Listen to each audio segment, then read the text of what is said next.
Welcome back to my channel. Today we are going to be doing part 2 of making my holiday bell. What I'm hoping that we will get done over the next week is the skirt, like basically the red velvet part of the skirt, and I'm doing some trim and beadwork on that because I just want to, even though that's not in the photo, I know. And then add that to the waistband so that we can get all that cleaned up and that can be in a wearable garment. And then making the big bow that's in the back of the dress, as well as the bow that's in her hair. So that's what we're gonna attempt to do this week or in today's video, because this video is gonna take a week. You know what I mean. This is YouTube time now.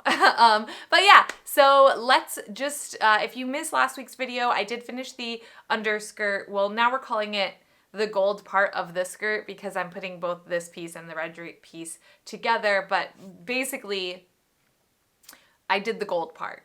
And I made the huge dumb mistake of not doing a free motion quilting technique to get the trim on. I just spaced out on having that foot and being able to do that. And I mentioned in the last video, if you don't know what free motion quilting is, you can get a special foot so that you can basically sew without your presser foot like on top of your fabric. So something like velvet or like with lots of beadwork, you can actually sew and you drop the feed dogs and you will move your fabric around. I really want to do a video on how I attach applique in that matter. So maybe it's something to do for like next year. But anyway, that if I had done that technique, it would have made making this go by in like a couple, like I would have been done so fast. But I didn't. I hand stitched it down, and so it took me several days, and now we're gonna have lots of days of beadwork, which is fine because I love beadwork. I love it so much. It makes my heart so happy.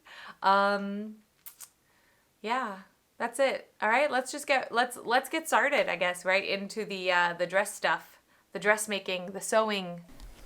All right, so I basically just decided I was gonna cut this first and let it hang before I sew it, like actually add trim and put it into a circle and sew it down. It's 3/4 circles, and then I plan to gather the front two panels a little bit to create like a gap in the front of it. So like if you see here, we are gonna basically like gather it so that like 2 inches on each side of the center line. Wow, I'm not even pointing at it. Casey, get your act together. All right, so if you see I'm going to mark the true center and then what'll happen is I will mark 2 inches from each side, and that's where the panels will line up.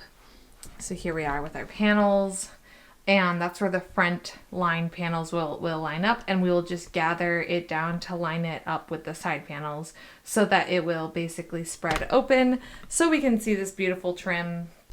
So I will preface this voiceover with letting you know that I just got Invisalign, and therefore my pronunciation might sound a bit funny. I appreciate your patience in this time as I learn how to move my mouth with plastic corsets on my teeth. For the beadwork on the trim, I used 2 types of plastic pearls and 2 types of bugle beads that I had in my stash. I work very organically when it comes to designing or deciding what I would like to do with my beadwork. So that process I left out, and I'm going to show you what the final kind of steps were. Starting with the trim section that I was working with on the right side, I chose a letter C looking section to place a small pearl at the end of it individually. With the knot on the back side of the trim, I placed the pearl and brought the needle through to the back side of the trim again.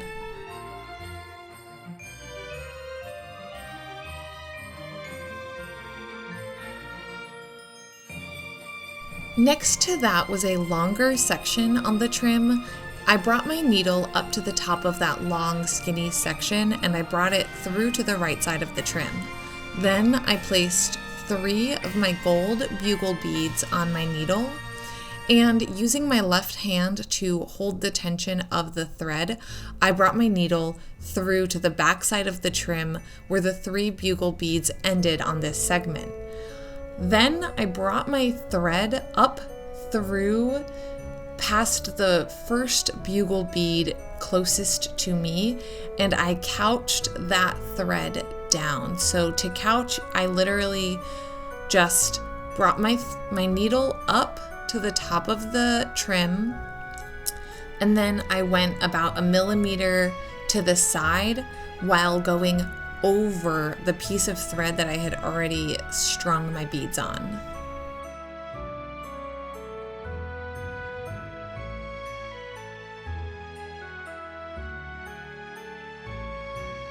Now, there's a teardrop shaped piece next to that last bugle bead, and I individually place a pearl on that space like I did the first pearl that I placed.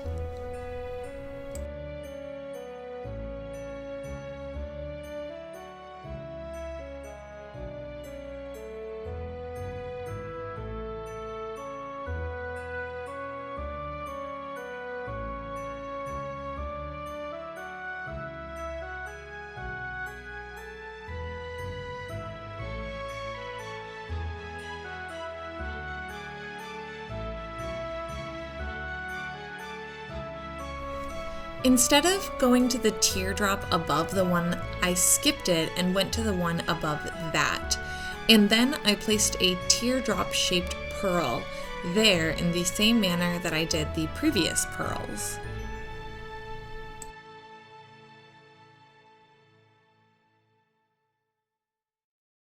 Slightly to the left of that piece and above it on my trim is another teardrop shape, and there I place another teardrop pearl in the same manner I previously did.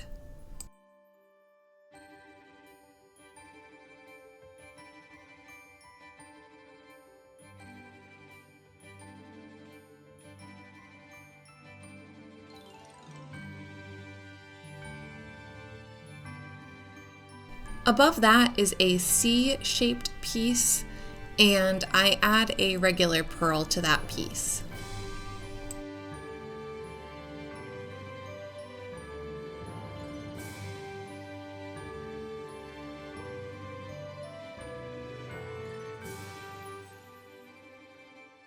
Now, since I didn't want a really long piece of thread in the back of my trim, I just found a random place near those gold beads to do a stitch. Those beads came already placed on the trim, and I liked them, so I kept them there. There is another long, thin piece above that area, and I used 2 twisted bugle beads in that space. I placed them down just like the 3 bugle beads I did previously, and I couched right in between the 2 beads to help keep them in place. The twisted bugle bead is really no different than the regular bugle bead. It's just the foil inside the bead is actually twisted, so it reflects light better. I used about 5,000 of these on my Sakizo amethyst dress that I wore at TwitchCon, and that is a big part in the glitter factor on stage. So I like using these kinds of bugle beads when I can.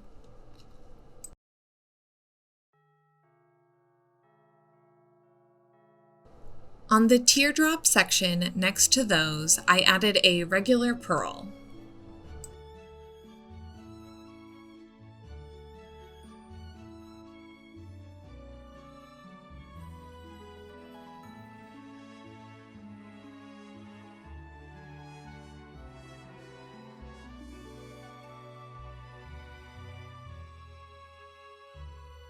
Directly above that, I added a teardrop pearl.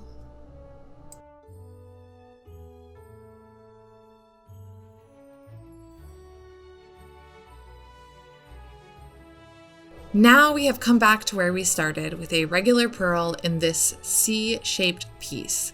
I repeat this design for the entire 50-inch piece of trim on each half of the trim for both sides of the skirt. It took me about 10 hours of hand beadwork to complete, but I binge watched Lovecraft Country while doing it, so I have no complaints on how long it took.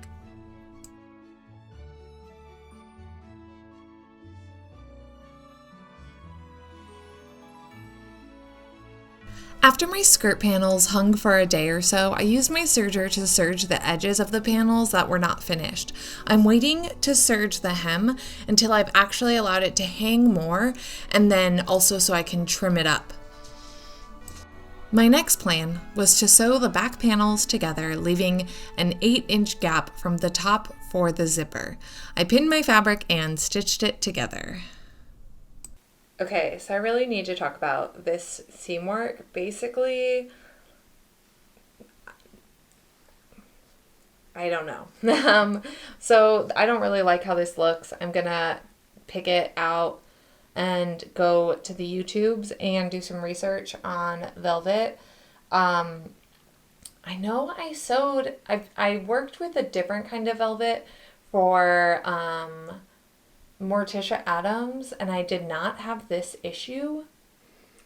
So I need to kind of like do some Googling and see what went wrong. I speculate that I need to have my stitch length be closer. So like I have it at a 2.5 millimeter.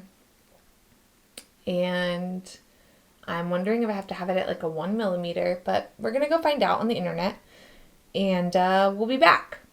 I'll also handpick this out because that's what I have to do.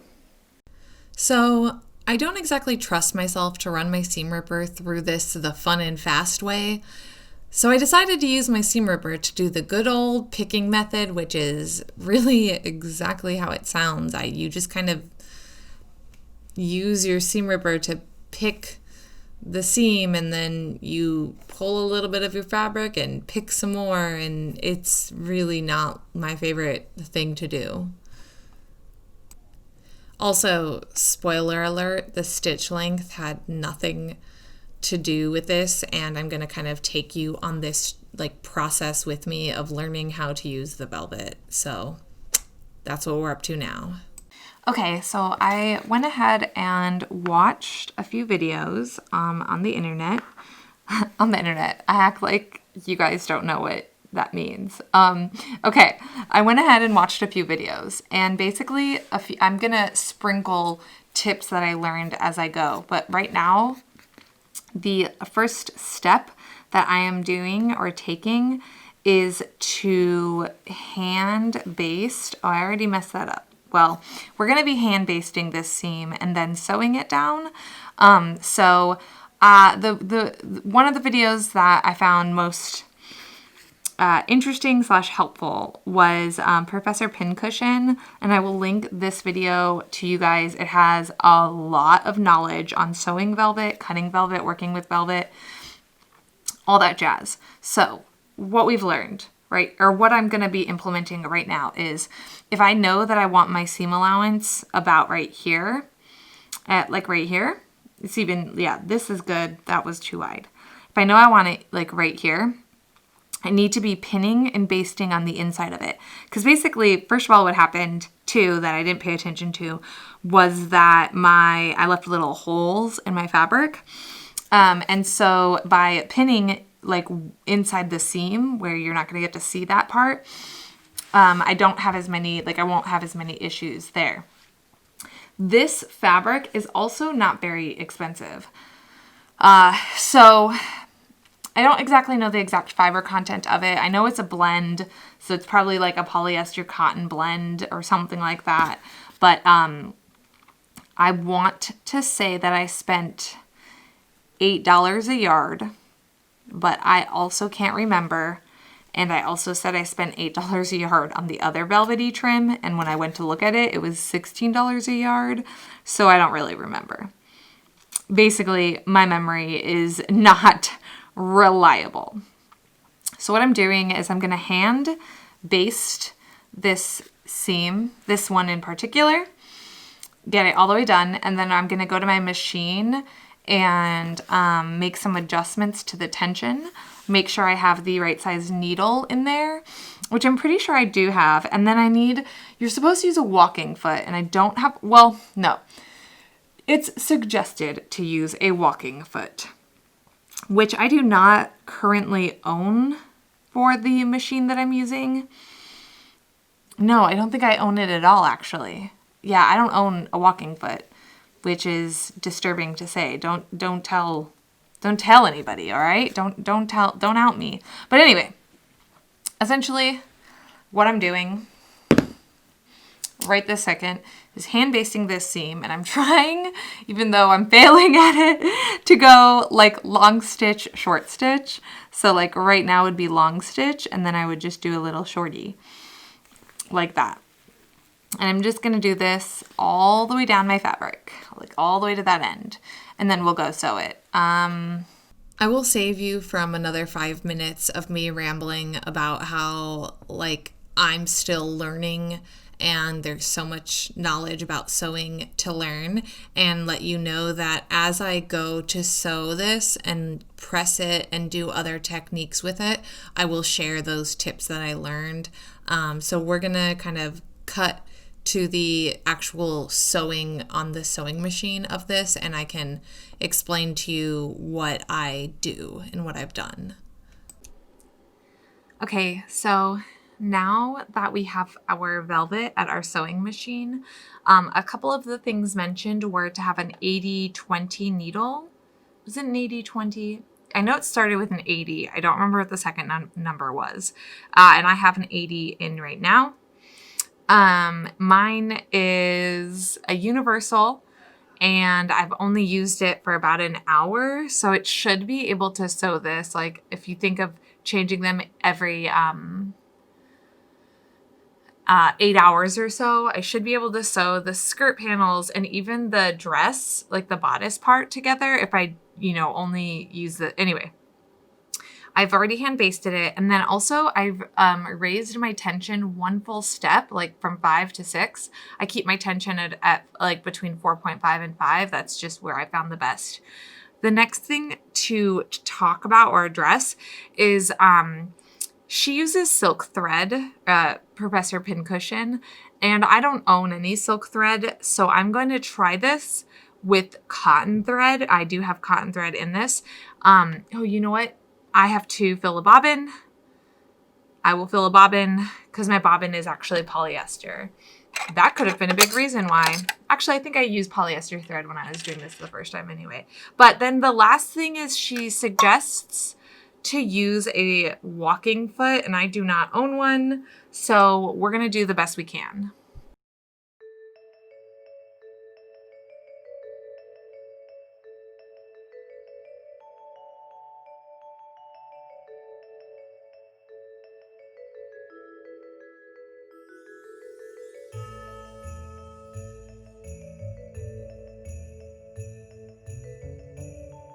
Okay, so it's not like the best. It still has like a little bit of ripplage, but it's so much less than it was before. And I think I'm gonna take it as a win. I also have to consider the fact that there was a seam in it that I ripped out. So there's little puckers right here and here and here that could have to do with me ripping a seam out and then like having the holes, and then basically the needle like having holes. So I'm gonna take this as a win, and for every seam I do from here on out, I'm gonna just try a little bit harder to get it better. I don't have a walking foot. There's really nothing I can do about that. I'm trying to see if there was ever like a point on it where I'm like, damn, that started to look real good. But it didn't really ever look good. And then I've decided, okay, so for the waistband, I know this is like 5 steps away, but for the waistband, I'm just gonna use some of the gold fabric. that is on the underskirt, because I don't want to have to do all this for a waistband too, and I feel like that isn't going to be the strongest I can make a waistband. And I think for the zipper, I might attempt to hand sew it in, like hand baste it, and then, or I could just put it into the gold and then baste this down just onto it. That could be a better deal. We'll figure it out. I have 2 more long panels to do, and then I have to sew the front. And the front is going to be all hand sewn, because we'll basically be folding in the front and then tacking it, or not tacking it, but stitching it down, and then putting our trim on it. And that's, at that point is when I can add the waistband. I know that pinning the velvet will add extra holes to my fabric, but I was planning on putting my trim over this section, so I decided it would be fine to pin and then stitch this down using a whip stitch. And this part took me quite a bit of more time than I expected, so I totally caught up on YouTube and whatnot while doing so. Once I was done hand stitching the front down, I actually put the velvet back on my dress form to allow it to hang overnight one more time. Then in the morning, I pinned the trim to the front of it, and I just started at the top and worked my way down. And basically, I stopped my pinning near the bottom where I kind of thought my trim or my hem was going to end.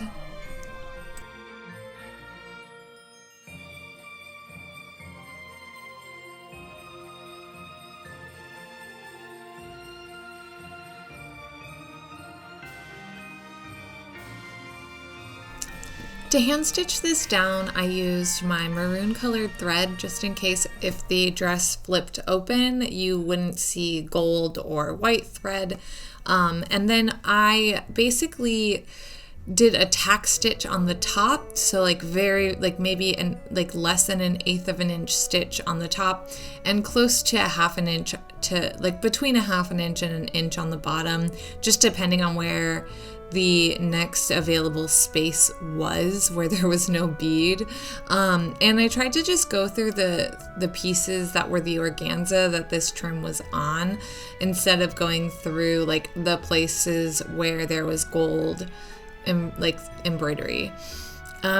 It took me a few hours to do, and there's really no easy way to do it. I did get a lot of knots because I kept getting stuck around my beads.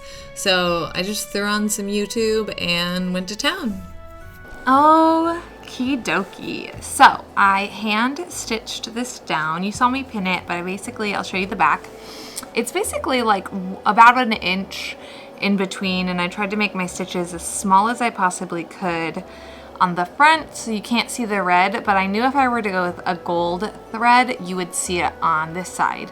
Something else I did, and I didn't intend to do this now, I was gonna do it later, and I thought it would be easier now, is I basically stitched the pocket openings, if you can see. So this is where I can put my hand to get to my pocket, but I hand stitched this down so that it doesn't flip open or anything, and I did it on both sides. So now it's time to do the waistband, and what I'm gonna do is I'm basically gonna cut a strip of, oh hi Eva. I'm going to cut a strip of this 31 inches by, I guess, let's say 4 inches. And then I'm gonna cut a strip of this. This is my interfacing. It's Dreamweave Fusible by Floriani. This is the interfacing I'll also be using on the bodice. I love this. And I'm going to cut a strip the exact same size and adhere it to this, and then we will sew this on to the to both skirts. So I'll probably attach the velvet to the the satin. So I will go do that now.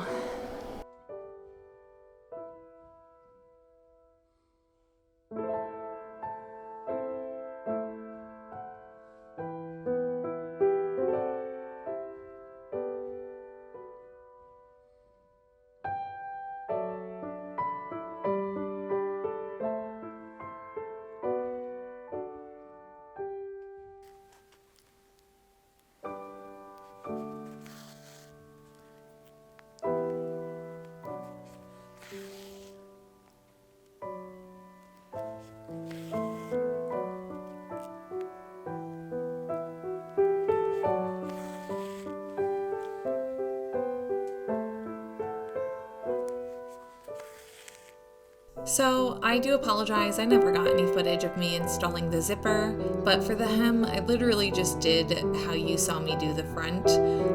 It is not very perfect or even. I'm not super worried about it, to be honest. When you think about how fast I'm making this, like, a hem can be fixed. It can be fixed at a later date. I personally like the way this looks. I think it's super pretty. I love how accessible the pockets are. And that's where I'm at. Look at me twirl. I'm a pretty princess. All right, so this was a doozy of a week. We learned how to use velvet. Wow. So I have two thoughts on this dress so far. Without getting emotional, I love it. I love it. I love Christmas. I love Christmas dresses. I love it. Okay. My second thought is I like it better on me than I do on the mannequin. I'm actually one of those people that, like, if you can stage your mannequin properly and make everything look really nice, I almost like things better on a mannequin. But I don't know. When I was hemming the velvet skirt, the top skirt, like on the mannequin, it was all kinds of whack. But then I put it on and I was like, what am I talking about? Like, this looks, well, I was moving and I can't really see the back. I don't care. I love this dress and I really cannot wait for C2E2 next year because you're going to hear it here first, y'all. I'm wearing it. Don't know what day, don't know what, don't know when. If C2E2 next year is happening in December, you're going to see this dress. I love this dress. Like, I'm so happy with it. Okay, if you liked this video and you like sewing or Disney or historical costuming or pretty things, subscribe to my channel, give this video a thumbs up. And also, if you are feeling extra generous right now and you'd like to go head on over to Patreon and support my art, I will have the link below and in the corner. Thank you so much for watching, and I will see you in a week. Happy sewing!